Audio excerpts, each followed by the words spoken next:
Act 4 of Love's Labour's Lost by William Shakespeare. Act 4, Scene 1. Enter the princess and her train, a forester, Boyette, Rosaline, Maria, and Cavern. Was that the king that spurred his horse so hard against the steep uprising of the hill? I know not, but I think it was not he. Whoe'er it was, showed a mounting mind. Well, lords, to-day we shall have our dispatch. On Saturday we will return to France. Then, forester, my friend, where is the bush that we must stand and play the murderer in? Hereby, upon the edge of yonder coppice, a stand where you may make the fairest shoot. I thank my beauty, I am fair that shoot, and thereupon thou speak'st the fairest shoot. Pardon me, madam, for I meant not so. What?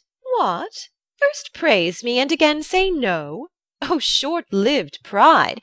Not fair? Alack for woe! Yes, madam, fair. Nay, never paint me now. Where fair is not, praise cannot mend the brow.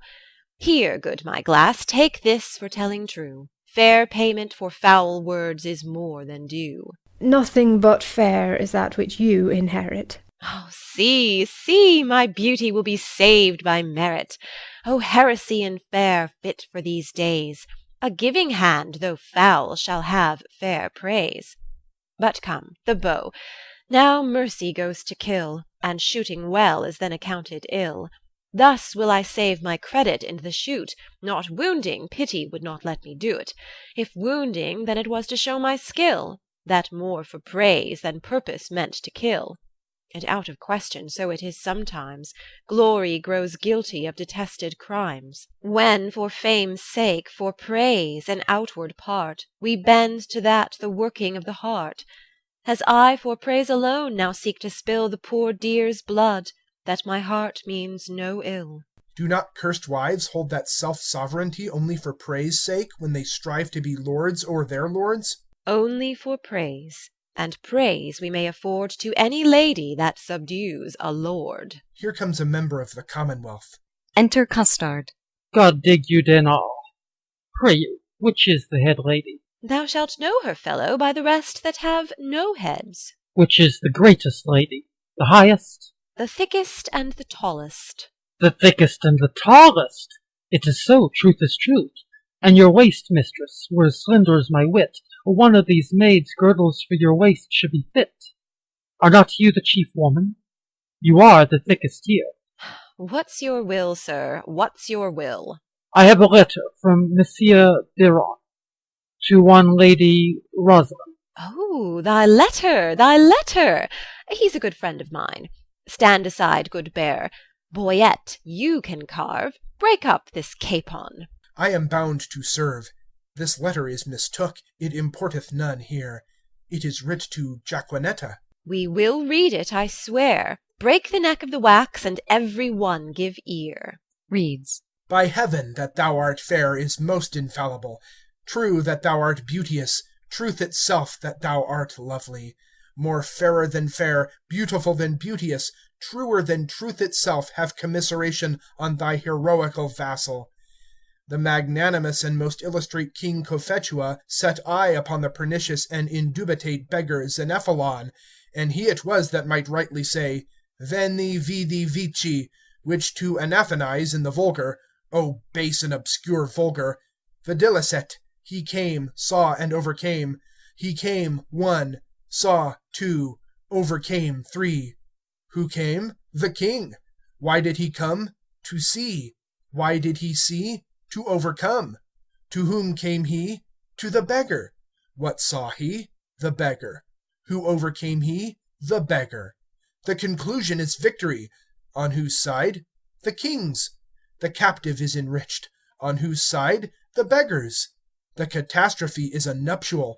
On whose side? The king's. No, on both in one, or one in both. I am the king, for so stands the comparison. Thou the beggar, for so witnesseth thy lowliness. Shall I command thy love? I may. Shall I enforce thy love? I could. Shall I entreat thy love? I will. What shalt thou exchange for rags? Robes. For tittles? Titles. For thyself? Me. Thus, expecting thy reply, I profane my lips on thy foot, my eyes on thy picture, and my heart on thy every part. Thine in the dearest design of industry, Don Adriano de Armado. Thus dost thou hear the Nemean lion roar against thee, thou lamb, that standest as his prey. Submissive fall his princely feet before, and he from forage will incline to play. But if thou strive, poor soul, what art thou then? Food for his rage, repasture for his den. What plume of feathers is he that indited this letter? What vane? What weathercock? Did you ever hear better? I am much deceived, but I remember the style. Else your memory is bad, going o'er it erewhile. This Armado is a Spaniard that keeps here in court, a phantasm, a monarcho, and one that makes sport to the prince and his bookmates. Thou, fellow, a word. Who gave thee this letter? I told you, my lord. To whom shouldst thou give it? From my lord to my lady. From which lord to which lady? From my lord Biron, a good master of mine, to a lady of France that he called Rosaline. Thou hast mistaken his letter. Come, lords, away. To Rosaline. Here, sweet, put up this. 'Twill be thine another day. Exeunt princess in train.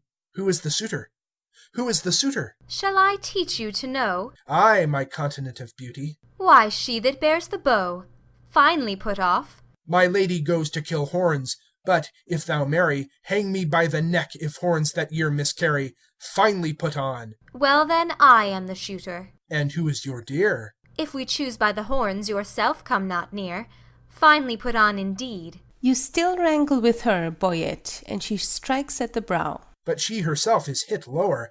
Have I hit her now? Shall I come upon thee with an old saying, that was a man when King Pepin of France was a little boy, as touching the hit it? So I may answer thee with one as old, that was a woman when Queen Guinevere of Britain was a little wench, as touching the hit it. Thou canst not hit it, hit it, hit it. Thou canst not hit it, my good man. And I cannot, and I cannot, another can. Exeunt Rosaline and Catherine. By my troth, most pleasant, how both did fit it. A mark marvellous well shot, for they both did hit it. A mark? Oh, mark but that mark. A mark, says my lady. Let the mark have a prick in't, to meet at, if it may be. Wide o' the bow hand. I faith your hand is out. Indeed, I must shoot nearer, or he'll ne'er hit the clout. And if my hand be out, then belike your hand is in. Then will she get the upshoot by cleaving the pin. Come, come, you talk greasily, your lips grow foul. She's too hard for you at prick, sir. Challenge her to bow. I fear too much rubbing. Good night, my good owl. Exeunt Boyet and Maria. By my soul, a swain, a most simple clown. Lord, how the ladies and I have put him down, O my troth.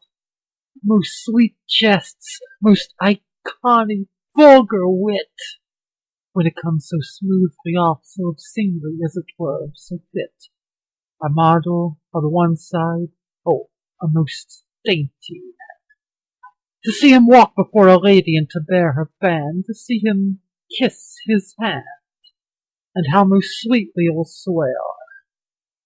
And his page on the other side, that handful of wit, ha, heavens!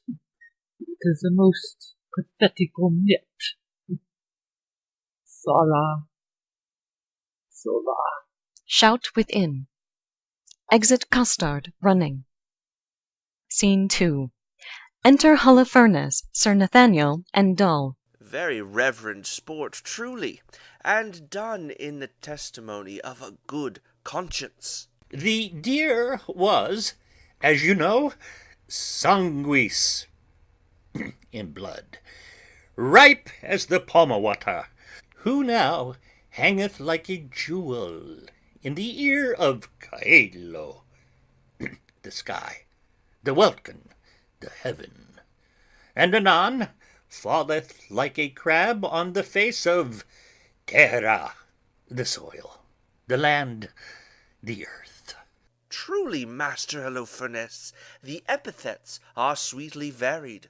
like a scholar at the least, but, sir, I assure ye it was a buck of the first head. Sir Nathaniel, haud credo. 'Twas not a hod credo, 'twas a pricket. Most barbarous intimation, yet a kind of insinuation, as it were, in via, in way, of explication, facere, as it were, replication, or rather ostentare, to show, as it were, his inclination, after his undressed, unpolished, uneducated, unpruned, untrained, or rather unlettered, or rather est, unconfirmed fashion, to insert again my haud credo, for a deer. I said the deer was not a hod credo, 'twas a pricket. Twice sod simplicity, his coctus. O thou monster ignorance, how deformed dost thou look! Sir, he hath never fed of the dainties that are bred in a book. He hath not eat paper, as it were. He hath not drunk ink. His intellect is not replenished. He is only an animal, only sensible in the duller parts. And such barren plants are set before us, that we thankful should be, which we of taste and feeling are, for those parts that do fructify in us more than he. For as it would ill become me to be vain, indiscreet, or a fool, so were there a patch set on learning, to see him in a school. But omne bene say I, being of an old father's mind, many can brook the weather that love not the wind. You two are bookmen.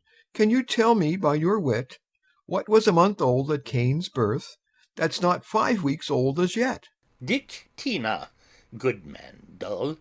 Dictina, good man, dull. What is Dicnia? A title to Phoebe, to Luna, to the moon. The moon was a month old when Adam was no more, and wrought not to 5 weeks when he came to 50. The allusion holds in the exchange. 'Tis true indeed, the collusion holds in the exchange. God comfort thy capacity. I say the allusion holds in the exchange. And I say the pollution holds in the exchange. For the moon is never but a month old, and I say beside that, 'twas a pricket that the princess killed. Sir Nathaniel, will you hear an extemporal epitaph on the death of the deer?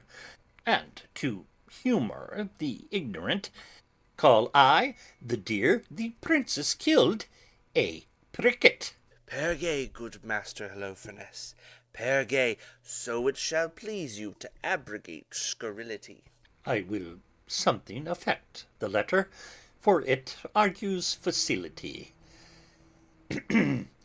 The prayerful princess pierced and pricked a pretty pleasing pricket.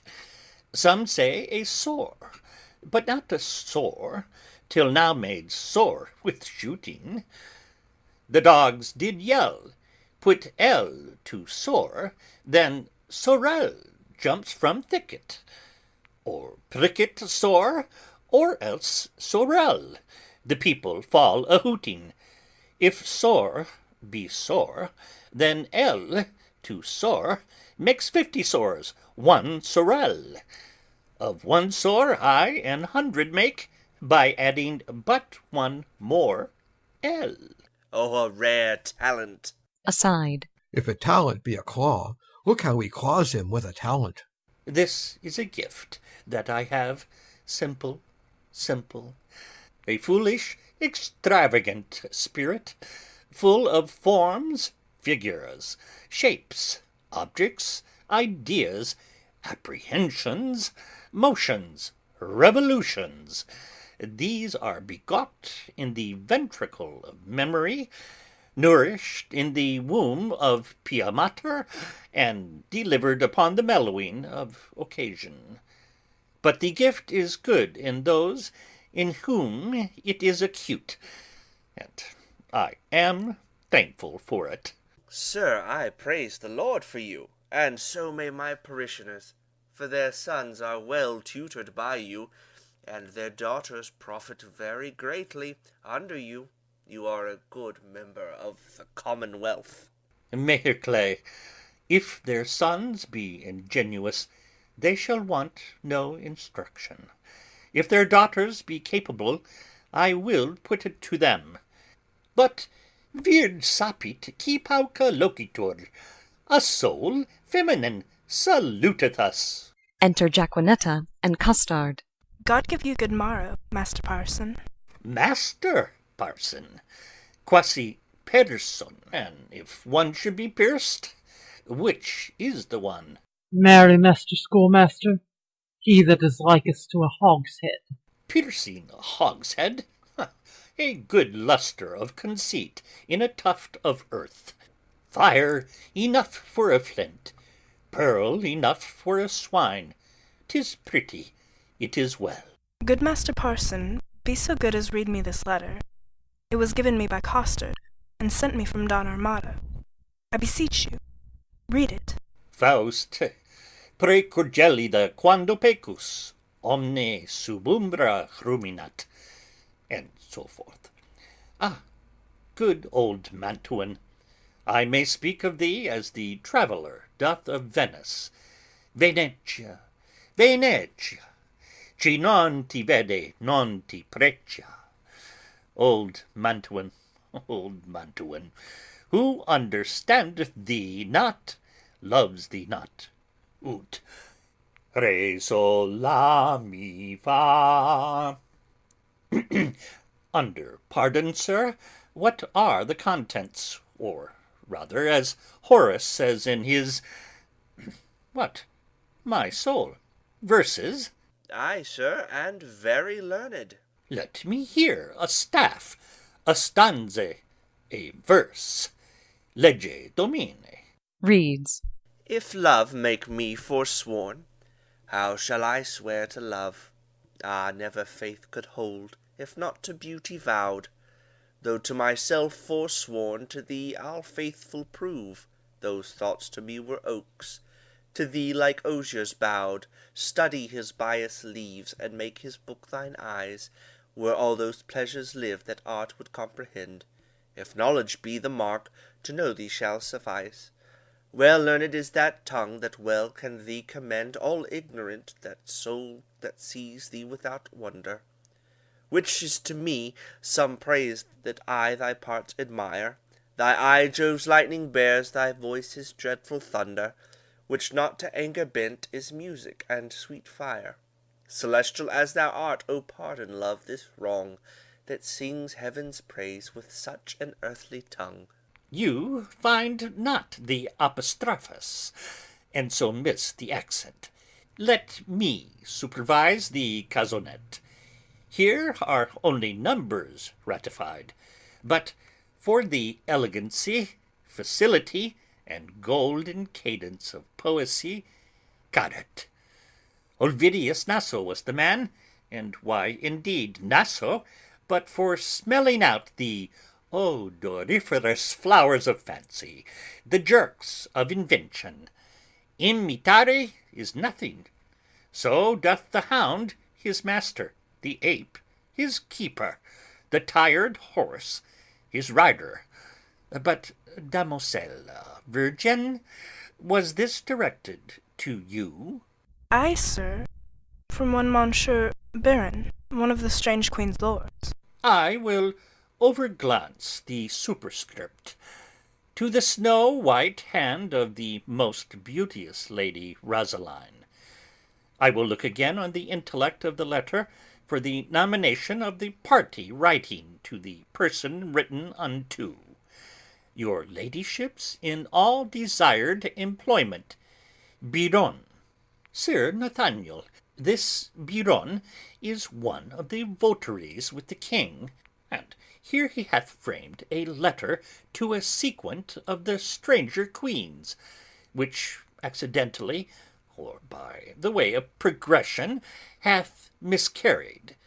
Trip and go, my sweet, deliver this paper into the royal hand of the king. It may concern much.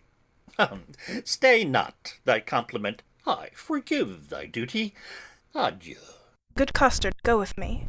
Sir, God save your life. Have with thee, my girl.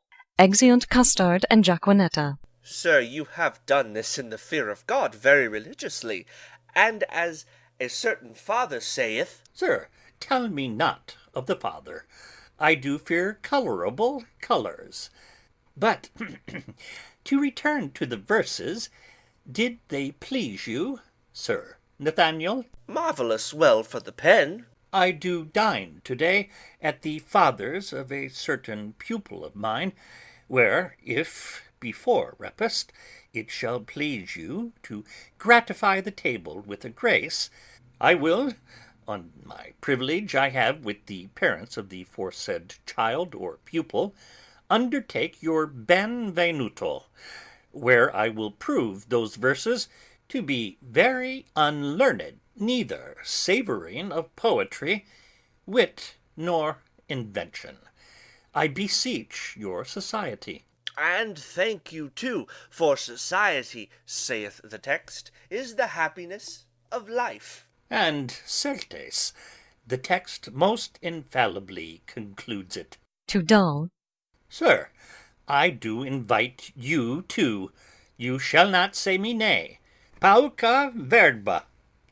Away, the gentles are at their game, and we will to our recreation. Exeunt. Scene 3. Enter Biron with a paper. The king, he is hunting the deer. I am coursing myself. They have pitched a toil. I am toiling in a pitch. Pitch that defiles. Defile. A foul word.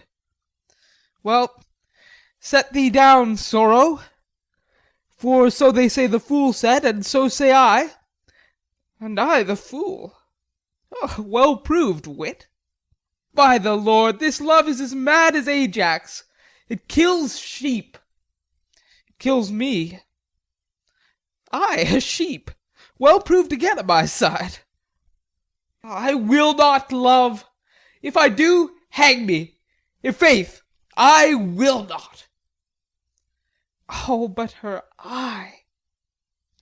By this light, but for her eye, I would not love her.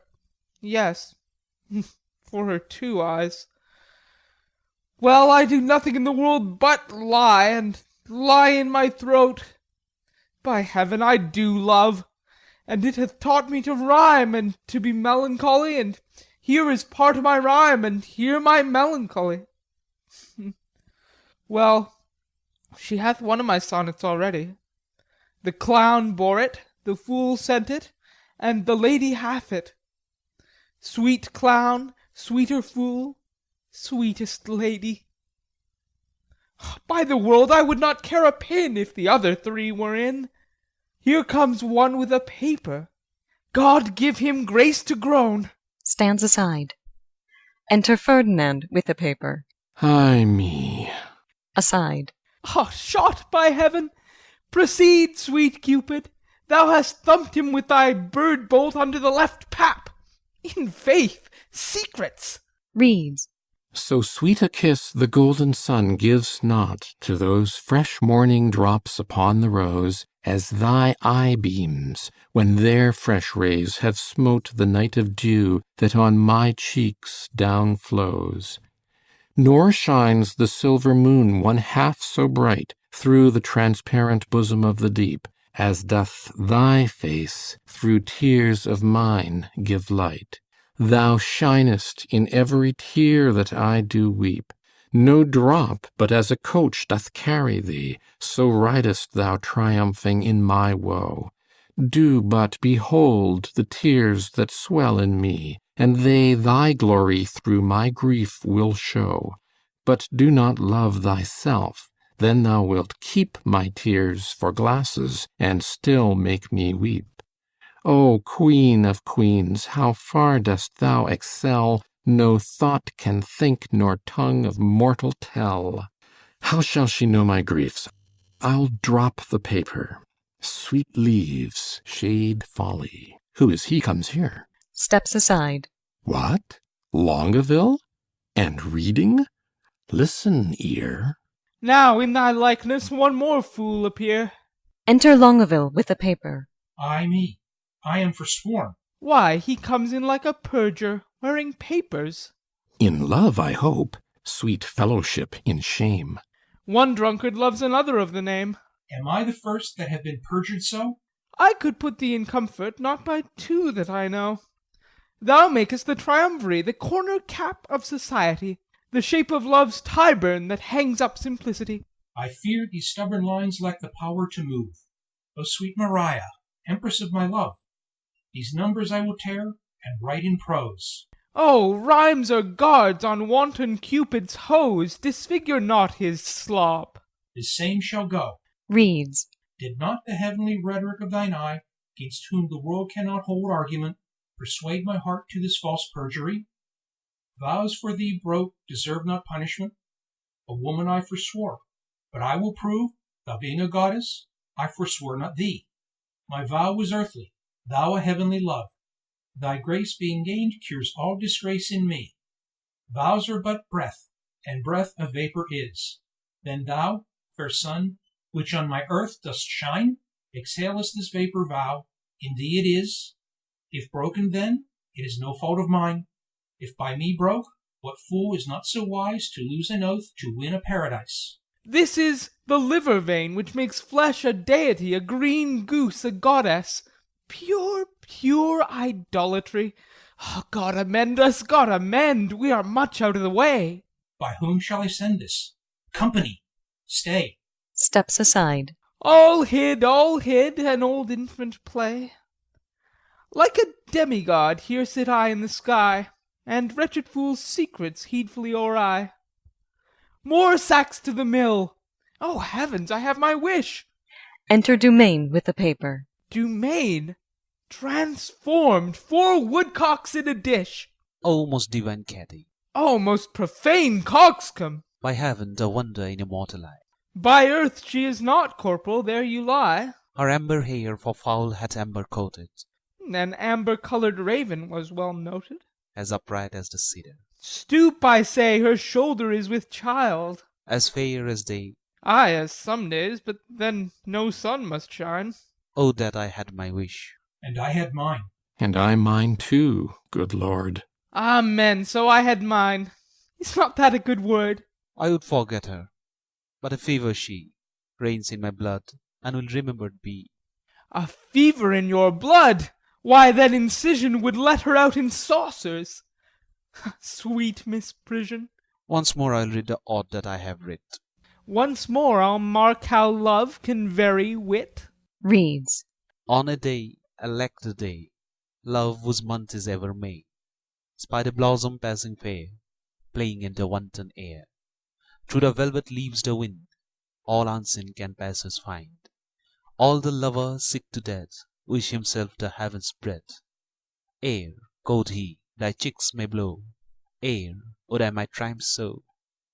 But alack, my hand be sworn, never to pluck thee from thy thorn. Vow alack, for youth unmeet, youth so apt to pluck a sweet. Do not call it sin in me, that I have forsworn for thee. Thou for whom Jove would swear, Juno but an Ethiope were, and deny himself for Jove, turning mortal for thy love. This will I send, and something else more plain, that shall express my true love's fasting pain. Oh, would the king be wrong and long a weal, where lovers do ill, to example ill, would from my forehead wipe a perjured note, for none offend where all alike do dote. Advancing. Dumaine, their love is far from charity. You may look pale, but I should blush, I know, to be unheard and taken napping so. Advancing. Come, sir, you blush, as your case is such. You chided him, offending twice as much. You do not love Maria? Longueville did never sonnet for her sake compile, nor never lay his wreathed arms athwart his loving bosom to keep down his heart? I have been closely shrouded in this bush, and marked you both, and for you both did blush. I heard your guilty rhymes, observed your fashion, saw sighs reek from you, noted well your passion. Ay me, says one, O Jove, the other cries. One, her hairs were gold, crystal the other's eyes. To Longueville. You would for paradise break faith and troth. To Dumaine. And Jove for your love would infringe an oath. What will Biron say when that he shall hear faith so infringed, which such zeal did swear? How will he scorn? How will he spend his wit? How will he triumph, leap, and laugh at it? For all the wealth that ever I did see, I would not have him know so much by me. Now step I forth to whip hypocrisy. Advancing. Ah, good my liege, I pray you, pardon me. Good heart, what grace hast thou, thus to reprove these worms for loving that art most in love? Your eyes do make no coaches, in your tears there is no certain princess that appears. You'll not be perjured, 'tis a hateful thing. Tush, none but minstrels like of sonneting. But are you not ashamed, nay, are you not, all three of you, to be thus much o'ershot? You found his mote, the king your mote did see, but I a beam do find in each of three. Oh, what a scene of foolery have I seen, of sighs, of groans, of sorrow, and of teen! Ah me, with what strict patience have I sat to see a king transformed to a gnat, to see great Hercules whipping a gig, and profound Solomon to tune a jig, and Nestor play at pushpin with the boys, and critic Timon laugh at idle toys. Where lies thy grief, O tell me, good Dumaine? And gentle Longueville, where lies thy pain? And where my liege's? All about the breast? A caudle, ho! Too bitter is thy jest. Are we betrayed thus to thy overview? Not you to me, but I betrayed by you. I that am honest, I that hold it sin to break the vow I am engaged in. I am betrayed by keeping company with men like men of inconstancy. When should you see me write a thing in rhyme, or groan for love, or spend a minute's time in pruning me?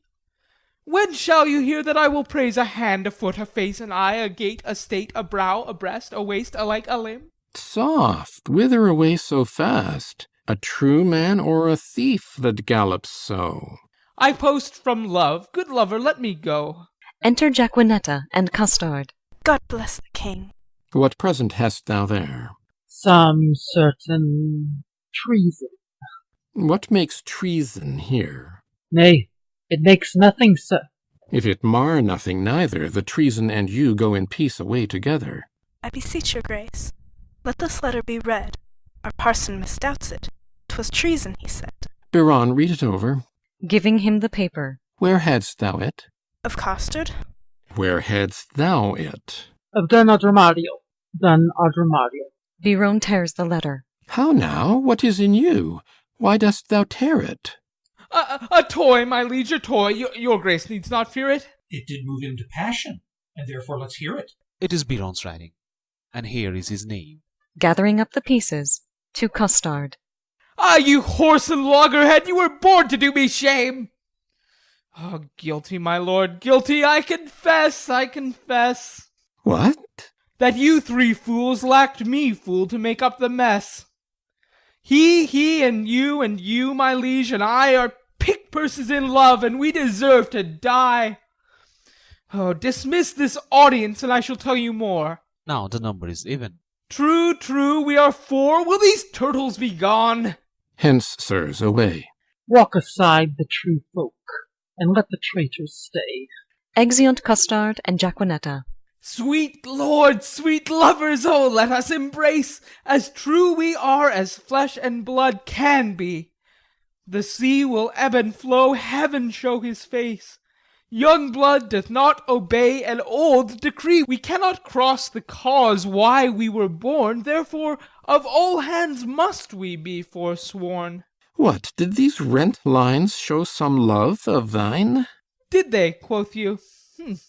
Who sees the heavenly Rosaline, that, like a rude and savage man of Ind, at the first opening of the gorgeous east, bows not his vassal head, and, strucken blind, kisses the base ground with obedient breast? What peremptory, eagle-sighted eye dares look upon the heaven of her brow that is not blinded by her majesty?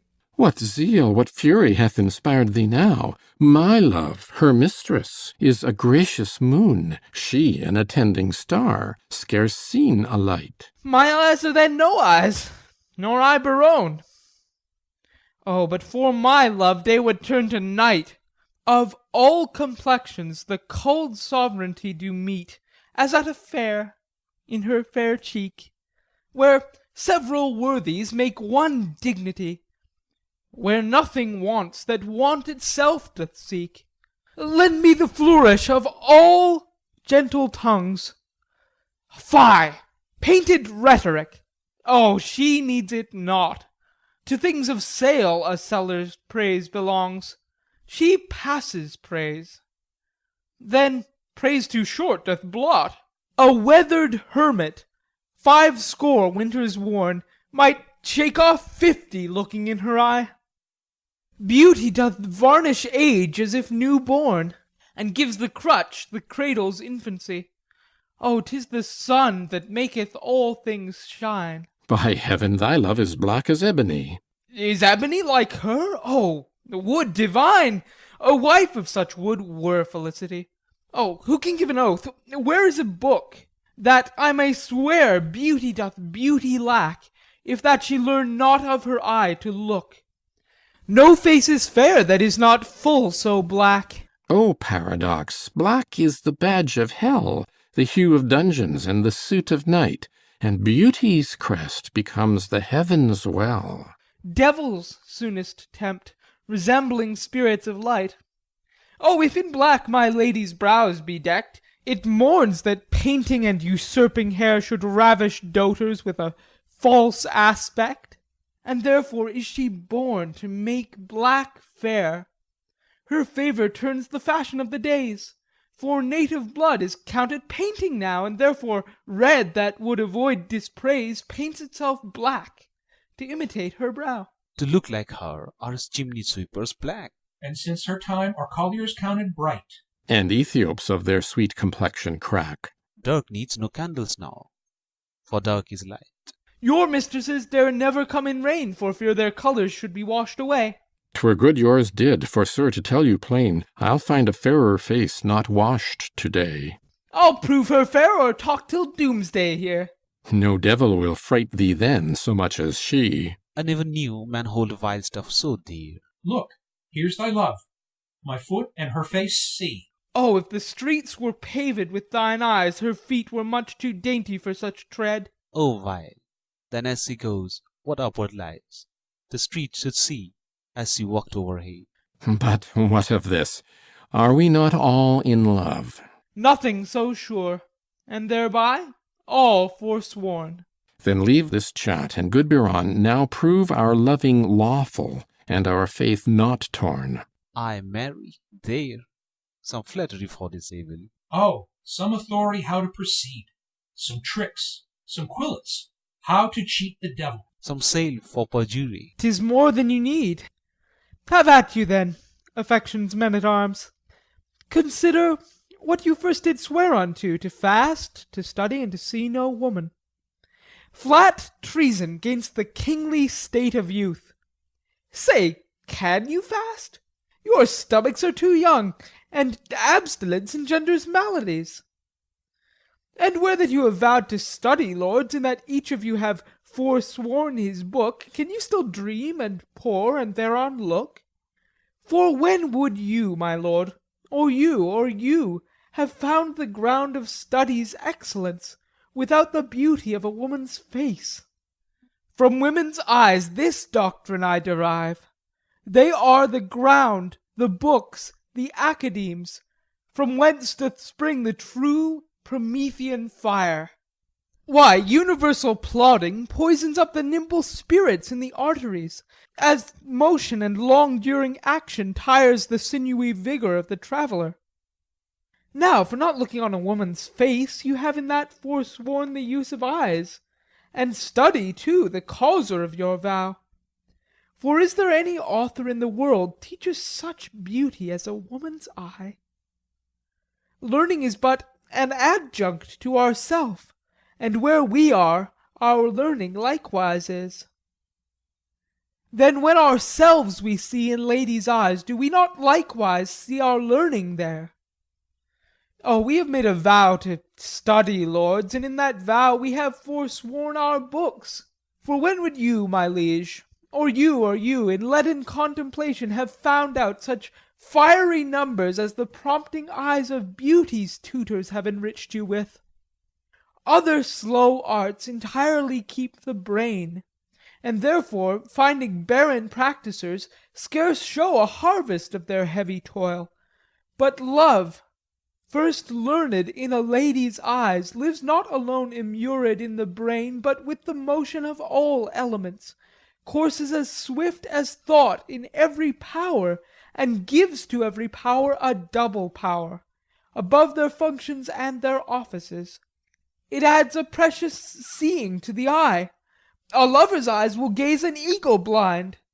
A lover's ear will hear the lowest sound when the suspicious head of theft is stopped. Love's feeling is more soft and sensible than are the tender horns of cockled snails. Love's tongue proves dainty Bacchus gross in taste. For valour, is not love a Hercules, still climbing trees in the Hesperides? Subtle as Sphinx, as sweet and musical as bright Apollo's lute strung with his hair. And when love speaks, the voice of all the gods makes heaven drowsy with the harmony. Never durst poet touch a pen to write until his ink were tempered with love's sighs. Oh, then his lines would ravish savage ears and plant in tyrants mild humility. From women's eyes this doctrine I derive. They sparkle still the right Promethean fire. They are the books, the arts, the academes that show, contain, and nourish all the world. Else none at all in aught proves excellent. Then fools you were these women to forswear, or keeping what is sworn you will prove fools. For wisdom's sake, a word that all men love, or for love's sake, a word that loves all men, or for men's sake, the authors of these women, or women's sake, by whom we men are men. Let us once lose our oaths to find ourselves, or else we lose ourselves to keep our oaths. It is religion to be thus forsworn, for charity itself fulfils the law, and who can sever love from charity? Saint Cupid, then, and soldiers, to the field. Advance your standards and upon them, lords!